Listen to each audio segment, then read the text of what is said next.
네, 오늘의 인터뷰 시간입니다. 12.3 비상계엄 직후 곽종근 전 특전사령관의 진술을 이끌어냈던 더불어민주당 박선원 의원이 오늘 순천을 찾았습니다.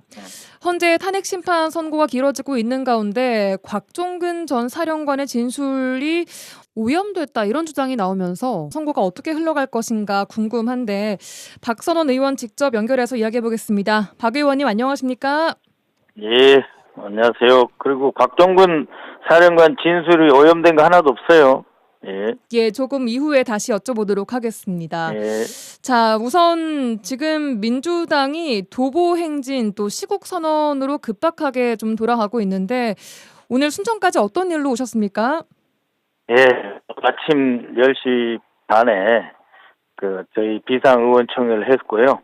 11시부터 여의도에서 광화문까지 8.8km 도보 행진을 하였습니다. 그리고 2시부터는 서울의 전국에 있는 모든 단체 1,700여 개 단체와 국회의원이 서명을 하는 2,000인 시국선언을 하였죠. 저는 오늘 예. 순천에서 있는 전남도당 핵심 당원 교육의 강사로 오늘 참석하였습니다. 순천에 내려와 있습니다. 예. 순천에 오셨으니까 지역의 가장 큰 이슈인 지금 순천대와 목포대의 통합을 통한 전남 국립의대 신설에 대한 생각도 좀 궁금한데 의정 네. 갈등이 지금 완전히 실타래처럼 꼬여 있는 상황에서 국립대 간 통합 또 의대 신설 어떻게 생각하세요?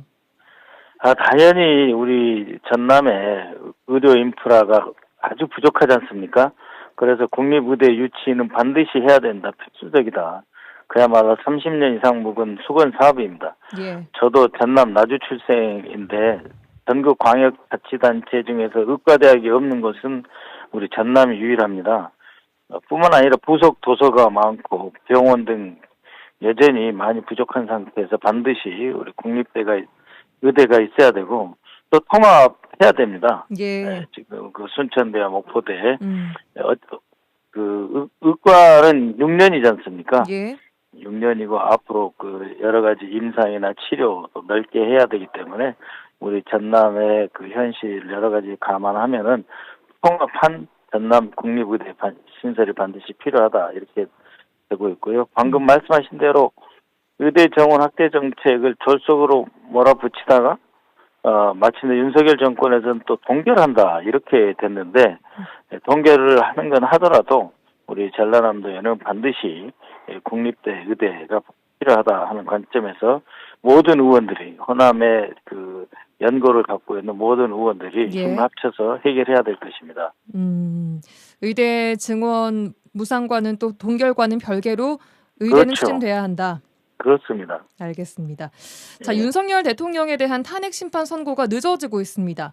여야 지도부 모두 헌재의 판단에 승복하겠다라는 입장은 냈습니다만 양쪽 모두 상대방을 향해서 진정성이 없다라고 말하고 있는 상황인데 네.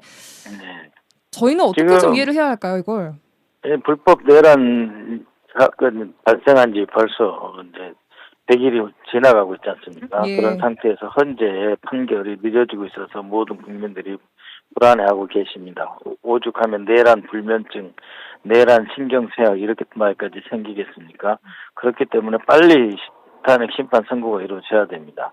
그리고 국민의힘은 자신들이 일으킨 죄 아닙니까? 자신들이 일으킨 범죄이기 때문에 예. 승복하는 건 당연하고 그 증표로서 일단 윤석열 대통령을 당원 1호 자격에서 출당 조치를 해야 됩니다. 그렇지 않고서 실제로 승복을 할 것인지에 대해서는 여전히 의구심을 갖고 있습니다. 탄핵 선고는 언제쯤 나올 걸로 지금 예상하세요? 글쎄 이제 이번 주 말까지는 나오지 않겠는가 다들 예측을 하고 있지요. 왜냐하면은 이제 평의가 거의 끝나고 소수 의견, 참고 의견까지 전부 종합하기에도 이미 충분한 시간이 지나지 않았습니까? 예. 그렇기 때문에 더 이상 지체해서는 안 된다. 그래서 오늘 서울에서 있었던 2천인 시국 선언에서도 예. 빨리 심판 선고 날짜를 밝히고 선고를 이번 주 내로 해라 하는 것이 요구 사항입니다. 예, 알겠습니다. 자, 앞서 오프닝에서 말씀드렸던 내용인데요. 곽종근 전 특전사령관의 면담을 통해서 대통령이 국회의원을 끌어내라고 했다라는 증언을 최초로 또 이끌어내셨습니다. 예. 그런데 최근에 이 곽 전 사령관의 전화 녹취 파일이 좀 나왔어요. 김병조 의원 유튜브 채널 출연 전날 전화했던 내용이었는데 이것 때문에 지금 증거 능력에 대한 논란이 있습니다. 어떻게 생각하세요? 그런 건 이제 이 국민의힘이 이것을 뒤집어 풀려고 벌리는 하나의 실수에 불과한 것입니다. 왜냐하면 제가 12월 6일 날 오전 11시 한 45분부터 곽종근 특전사령관과 면담을 했는데 예. 그거 전부 생방송으로 전국에 다 중계된 거 아닙니까? 그래서 거기에서 특전사령관 이야기하는 인원이 그러면은 그 국회 본회의장에는 국회의원밖에 없으니까 국회의원을 뜻하느냐 그렇다 그랬고 그리고 헌법재판소에 나와서도 대통령이 0시 30분에 전화 지시가 왔었다. 그래서 아직 의결 정족수 즉 150명이 아직 안 된 것 같으니 빨리 끌어내라. 안에 들어가서 의원들을 끌어내라. 이런 이야기를 증언을 했지 않습니까? 그리고 그때 인원이라고 하는 것은 국회의원을 말한다. 이렇게 이야기를 곽종근 특전사령관이 분명히 이야기했고요. 예. 이것에 대해서 이제 여러 시비를 끌고 있는데 곽 전 사령관이 그렇게 말을 했어요.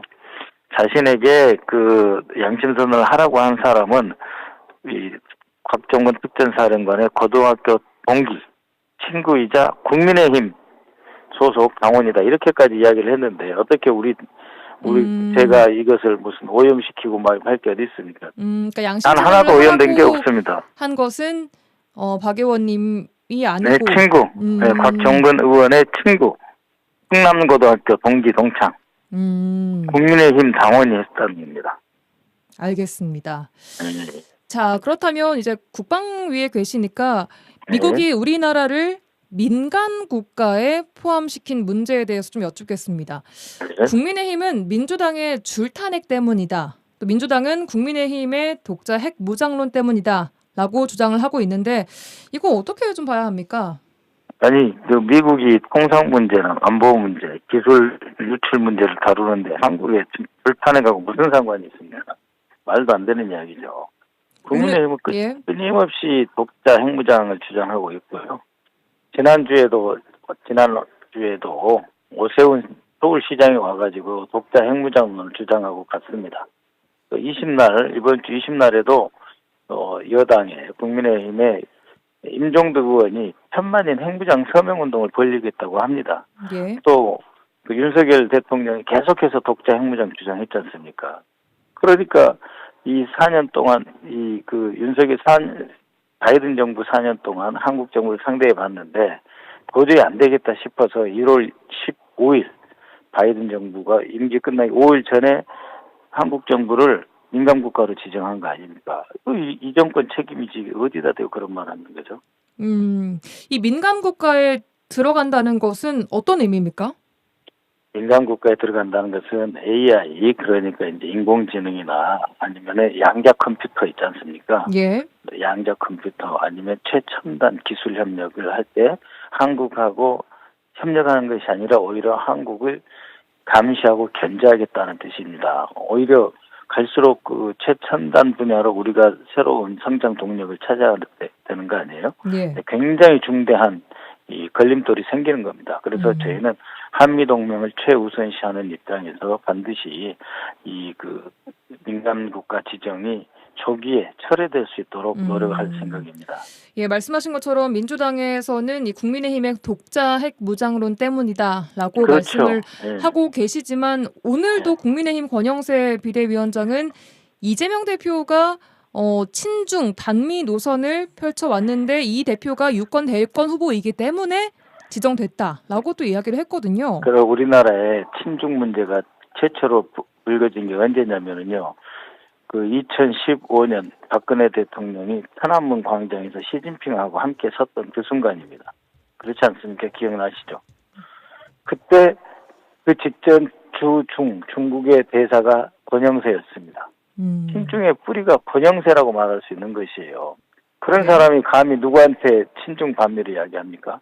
지금 우리 이재명 대표는 미국하고 아주 긴밀한 의견 소통 채널을 구축하고 한미동맹 우선이다라고 하는 것을 분명하게 여러 사람들에게 지금 전달하고 있고 전혀 그런 문제가 현재 한미 사이에서 나오고 있지 않습니다. 우리 이재명 대표에 대해서 무슨 친중 반미 말도 안 되는 소리죠. 친중 원조가 권영세입니다. 그렇다면 이 권영세 비대위원장이 얘기하고 있는 뭐 민감 국가가 아니라 위험 국가가 지정될 수 있다라는 얘기에는 어떻게 생각하세요? 다 권영세가 저지른 일이고 이 국민의힘이 저지른 일입니다. 네. 윤석열 정권이 계속해서 핵무장하자, 핵무기 갖겠다, 뭐 이런 주장을 해왔기 때문에 벌어진 일입니다. 그것에 대해서 사과하고 반성해야지 무슨 소리를 하는 겁니까? 위험 국가가 되면 좋습니까? 자신들이 벌린 일이니까 지금이라도 워싱턴 뛰어가서 막아야죠. 사실 국민 입장에서 보기에는 나라가 위기에 빠져 있는데 싸우고 있는 이 정치권을 보고 있으면 답답하기도 하거든요. 아니 우리가 싸우는 거 아닙니다. 현 정권이 잘못해서 지금 벌어진 일이기 때문에 현 정권이 책임을 져야 되는데 책임을 지지 않고 오히려 야당을 끌어들이고 있잖아요. 우리가 이 문제로 싸우고 있는 거 아닙니다. 알겠습니다. 자, 그럼 앞으로 민주당은 어떻게 대응해 나가실 계획이신가요? 네, 일단 현재 그 선거를 위해서 계속해서 최선을 다할 예정이고요. 예. 그다음에 이제 그 미국의 민감 국가 지정에 대해서는 내일 우리 당의 정보위 그리고 외교통상위 그다음에 산업통상자원위원회 예. 소속 의원들이 모여서 반드시 민감국가 지정이 해제돼야 된다. 그리고 우리 민주당은 이것을 최선을 다할 것이다. 미국의 의혹과 의구심을 씻어내지 못한 윤석열 정부가 정책을 바로잡도록 노력할 것이다. 이런 이야기를 할 겁니다. 알겠습니다. 예, 여기까지 들어야 될 것 같습니다. 오늘 순천을 찾은 박선원 더불어민주당 의원과 함께 이야기해봤습니다. 고맙습니다. 예, 고마워요.